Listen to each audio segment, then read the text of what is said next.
One second your motor is pushing you across the lake. The next, it's gone, sinking into the murk while your fuel tank bobs there like a little orange headstone. Here's the part nobody tells you though. A drowned outboard is not automatically a dead outboard. Motors get pulled from the bottom and fired back to life all the time. And the wild part, saving one comes down to a clock most boaters never knew was ticking.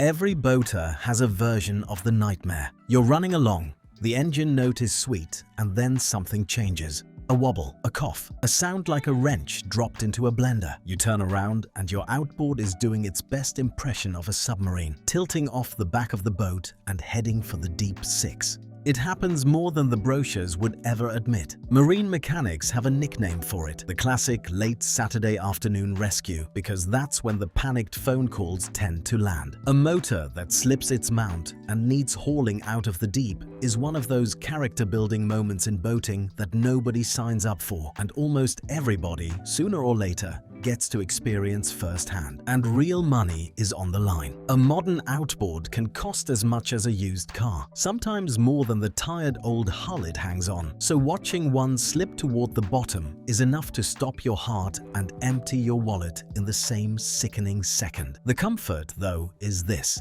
The story does not have to end down in the weeds. What you do in the minutes and hours after the splash matters far more than the splash itself. Do it right, and the motor lives. Do it wrong, and you've turned a recoverable engine into the world's most expensive boat anchor. So before we fish yours out of the drink, let's figure out why the thing decided to jump ship at all. Small outboards, the portable kickers and dinghy motors of 25 horsepower and under, are the usual suspects. Most of them hang onto your transom with nothing more than 2 clamp screws, the big thumb-turned handles you crank down by hand. That's it, 2 screws standing between your motor and the abyss. Now add the one force every engine makes for free: vibration. A running outboard shivers thousands of times a minute, and that buzz loves to walk clamp screws loose. You tighten them at the ramp, feel good about life, and a few hours later, they've backed off a quarter turn without telling you. One hard wave or a sharp turn, and off she goes. Worn threads and screws that gall up in salt water only make it easier for the motor to work its way free. Threads that get cranked on too hard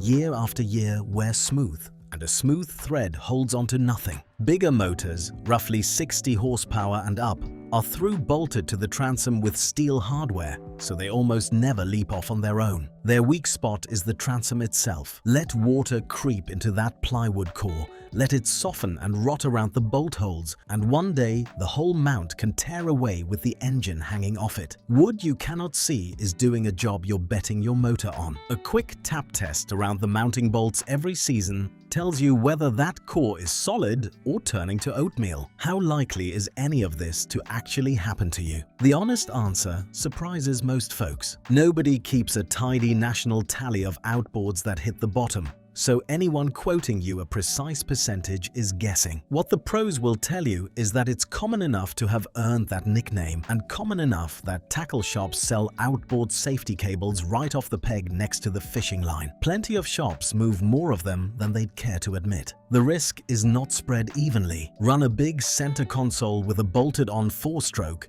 and your odds are slim. Clamp a 9.9 onto an aluminum John boat, or hang a little kicker beside your main engine for trolling, and you're squarely in the danger zone. Portable motors that come on and off the boat get handled, bumped, and reclamped constantly, and every one of those moments is a fresh chance to under-tighten a screw. It's telling that a submerged or damaged lower unit is one of the more familiar claims boat insurers deal with, right up there with the classics. Ask around any marina, and someone has a story, or knows the fellow it happened to. The motors that dominate those tales are almost always the small clamp-on portables that get carried, dropped, and rehung a dozen times a season. Then comes the human factor, which remains undefeated. Stubbed toes on the dock, Motors set down wrong. Clamp screws somebody swore they'd snugged up. The engine rarely fails you. The two little screws you trusted to a hand tighten are another matter entirely. The moment your motor goes under, a countdown begins, and most people waste the first hour not knowing it exists. Here is the single most important thing to understand about a drowned outboard, and it's the opposite of what your gut screams. Underwater, your motor is relatively safe. The enemy isn't the lake.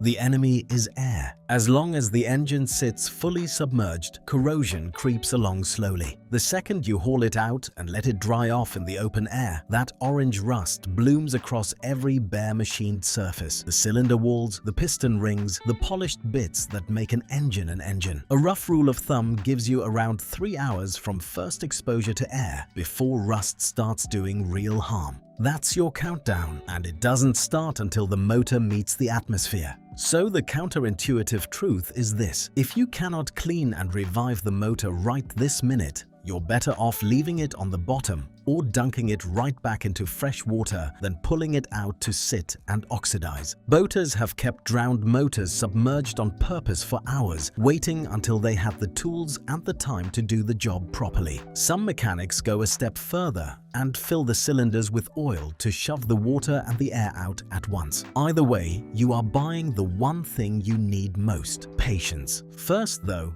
you have to find the thing. In the shallows, that's no trouble. In deep water, you catch a lucky break because your floating fuel tank is often tethered to the sunken motor by its own fuel hose. Follow that line straight down and you've found your patient. No hose to follow. Drop a weighted marker buoy the instant it goes under and punch the coordinates into your GPS before the boat drifts off the spot and turns a 10-minute recovery into an afternoon of dragging a grapnel across the bottom. Sometimes the motor is sitting in 3 feet of water, and this whole drama is about to get downright easy. If your outboard went down in the shallows, congratulations, you drew the good card. A motor in knee-deep or waist-deep water off a dock or a sandbar is often a job you can handle yourself. No divers, no salvage crew, no sheepish phone calls to the marina. The catch is weight. Even a modest kicker is no featherweight. A 994 stroke tips the scales north of 80 pounds, and the bigger portables can run well past 120. All of it wet, slick, and awkward, with a propeller looking to take a bite out of your shin. Grab a buddy, get a firm hold on the powerhead, and lift with your legs, not your pride. Mind that prop the entire time, because a wet, heavy blade edged like a row of butter knives is the last thing you want swinging near your legs. Once it's up, forget about toweling it dry and feeling relieved. That's the trap. Your job now is to fight rust, and the clock from a moment ago is running. Rinse the whole motor down with fresh water at once, cowling off, hosing out everything you can reach, and knock off any weeds, mud, or sand while you're at it. On a saltwater dunk, this matters double, because salt is a corrosion accelerant that turns an engine's insides to rust flakes in a hurry. Drain the fuel too, since water loves to settle into it. If you came prepared, the play is to go straight into the revival right there on the tailgate. If you didn't, remember the golden rule and keep the metal wet until you can. A motor that spent an extra hour soaking in a freshwater tub will thank you far more than one that spent that same hour drip drying in the parking lot, growing a fresh coat of rust you cannot see. Boaters a long way from home have been known to lower the whole motor into a barrel of fresh water for the trip back. And after a salt dunk, a good soak like that even helps dilute the salt before the real work begins. Deep water changes the whole game, and not in the direction you'd hope. When your motor sinks into 15, 20, 30 feet of water, the shallow water playbook goes out the window. Two problems gang up on you at once: the weight you already know about and the depth, which makes every pound harder to lift the farther down it settles. This is where the amateurs bow out and the divers come in. Recovering a motor from real depth usually means someone in a mask and tank, a rope tethered off the boat, and a slow, methodical sweep of the bottom until they lay hands on it. Visibility down there can be measured in inches, so it's patient, groping work. People have marked the spot with a weighted float, and then spent several weekends and a stack of air tanks bringing a single kicker back up, hauling it the last stretch with a boom or a hand-cranked come-along. It's a real operation, sometimes stretching across days, and there's no shame in hiring a pro who does this for a living. Your boat policy may even help cover the recovery or a replacement, so check the fine print before you write the motor off as a total loss. Before anyone gets wet, you can often guess the depth from that floating fuel tank, since the length of hose paid out to the motor below gives you a rough tape measure straight to the bottom. For a lighter motor in soft mud, a grapnel dragged along the bottom can sometimes hook it and bring it up without a diver at all. While you arrange all that, remember the water is on your side. A motor resting on the bottom corrodes slowly and patiently. You have more time than your panic suggests, so resist the urge to rush a half-baked rescue that ends with you fumbling it back into deeper water. One sober note for owners of newer motors: modern four-strokes are packed with electronics, sensors, computers, wiring, and control modules that were never meant to go swimming. Much of it isn't waterproof, and after a deep, lengthy soak, you should plan on swapping out a fair bit of it. The mechanical heart of the engine is often the easy part to save. The nervous system is where the bills pile up. Once your patient is back on dry land, it's time for the strangest surgery in all of boating. Reviving a drowned outboard has a name that sounds like a deli order: pickling. The goal is to purge every drop of water, chase out the moisture hiding in the crevices, and seal the bare metal off from air before rust gets a foothold. Done fast and done right, it works far more often than you'd ever believe. Start by washing the whole motor with fresh water and a mild detergent, extra thoroughly on a salt dunk, and clear away any weeds or silt. Pull the spark plugs and look them over, because water droplets, rust stains, or mineral crust on the electrodes tell you what got inside. Clean or replace them as needed. Now turn the engine over by hand or on the starter to blow leftover water out of the cylinders. A two-stroke keeps things simpler here, with no crankcase oil sump to worry about. On a four-stroke, check the engine oil right away. If it looks milky or foamy, water got in, and you'll drain and refill it, sometimes more than once, as hidden moisture works free. Don't forget the lower unit gear oil, which tells the same story. Next, drive out the rest of the moisture. Spray a water-displacing oil into the cylinders and the intake, then pull the starter and alternator to rinse, dry, and even bake them warm until no dampness remains. Drain the fuel tank, swap the filter, and clean out the carburetor or injectors, since water settles in the fuel system too. Reassemble and run the motor a solid 15 to 20 minutes, often on a test drum or tank at the shop, so its own heat boils away whatever water is left lurking. Finish by fogging every exposed surface, wire and terminal with a corrosion inhibitor like Corrosion X or Bow Shield. Then give it a bonus oil change after the first few hours of running. Character building? Sure. Impossible? Not at all. There's one version of this disaster that's nastier than the rest, and it hangs on a single question. The question that decides your motor's fate is a simple one. Was it running when it went under? A motor that was switched off basically stayed sealed, and it'll usually come back with a cleaning and modest fuss. A motor that was running when it drowned may have gulped water straight into its cylinders, and that's a different animal altogether. Here's why that's scary. Water refuses to compress. When a piston rises into a cylinder full of water, that water will not squish out of the way, and something has to give. The result carries an ominous name: Hydrolock, and its calling card is a bent connecting rod, a cracked piston, or in a bad case, a snapped crankshaft. That's the kind of damage that ends an engine, or at best demands a deep rebuild. So if you ever pull the plugs and water sprays out of a hole, or the engine flatly refuses to turn over, do not force it. Cranking a hydrolocked motor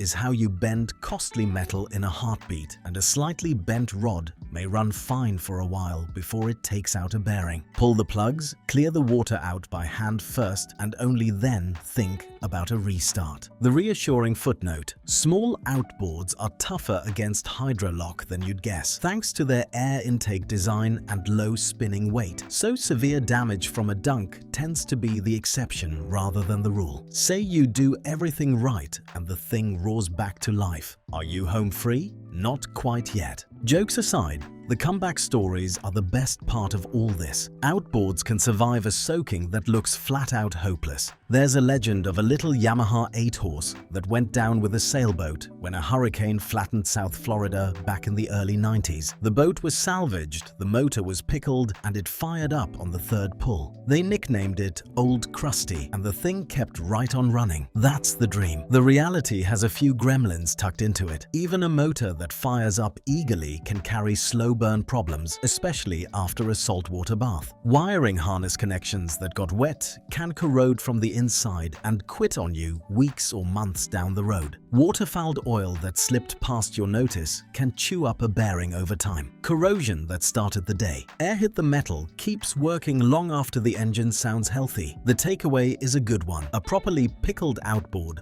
a freshwater dunk above all, can go right on serving you for years, often with no lingering ill effects at all. A saltwater victim lives on a shorter fuse because salt keeps gnawing at fittings and connectors long after the rinse. Either way, a submerged 4-stroke earns a professional once over, even if it starts. Ideally, a mechanic who knows your make and can swap the harness or electronics before they leave you drifting on a Sunday afternoon. Of course, the cheapest fix of all is the one that keeps your motor bolted to the boat to begin with. An ounce of prevention here is worth about 300 pounds of cure. Start with the obvious. After you launch and run for a few minutes, go back and retighten those clamp screws. They loosen with vibration every single trip, so recheck them once the motor's warmed up. A dab of grease on the threads keeps them from galling and seizing too, and stainless hardware shrugs off the corrosion that welds cheap clamp screws solid. Then, cheap insurance. Tie or zip tie the clamp handles together so vibration can't spin them undone, and run a safety cable or a short length of chain from the motor to a solid point on the boat. If the worst happens, that tether turns a lost engine into a dangling one you can wrestle back aboard rather than a story you tell at the bait shop. For bolted motors, watch your transom for any softness or rot before it becomes a launch you never planned. Then comes the kill switch. Federal law has required most powerboats under 26 feet to use an engine cut-off lanyard for about 5 years now, and skipping it can cost you a fine starting around $100 and climbing from there. On a tiller motor, that lanyard clipped to your wrist does double duty. If a running motor leaps off, the lanyard yanks free and cuts the engine as it goes, so you are not left grabbing for a live outboard with a spinning prop. Do all that, and you may never need the rescue drill from earlier, though it pays to know it cold all the same.